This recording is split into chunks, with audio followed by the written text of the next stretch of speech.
Hello, कसे आहात सगळे? थँक यू सो मच माझ्या कालच्या व्लॉगला एवढं प्रेम दिल्याबद्दल. आणि खरंच मी एकटी नाही आहे जिने नवीन घरात येऊन सगळं हँडल केले. माझ्यासारख्या अशा खूप जणी आहेत, ते मला कालच्या व्लॉगमध्ये कळालं. तर मी सांगत होते मी लहानपणी कशी होते. लहानपणी माझ्या लाईफमध्ये किती चेंजेस झाले. सुरुवातीपासून सांगते. मी जेव्हा 5 ते 6 महिन्याची होते, तेव्हा माझ्या आईला एका आश्रमशाळेत जॉब लागला होता आणि आई-बाबा दोघेही तिथेच होते. माझा भाऊ 4 वर्षाचा होता, पण तो आईच्या आई-वडिलांकडे छान राहायचा.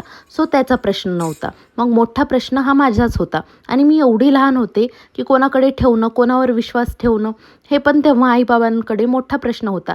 एकतर माझ्या आईला जॉब लागला, ती शाळा खूप खेडेगावात होती, जिथे कोणीही सुशिक्षित नव्हतं किंवा तिथे काहीही सोयीसुविधा नव्हत्या. तेव्हाचा काळ आणि आत्ताचा काळ ह्यातील फरक मी एवढाच सांगू शकते. तेव्हा काही लोक हे माणुसकीचे होते, जे आत्ता राहिले नाहीत बिलकुल. मुलींच्या बाबतीत काही लोकांवर तेव्हा ट्रस्ट तरी ठेवता येत होता, जो आत्ताच्या बिलकुल ठेवता येत नाही.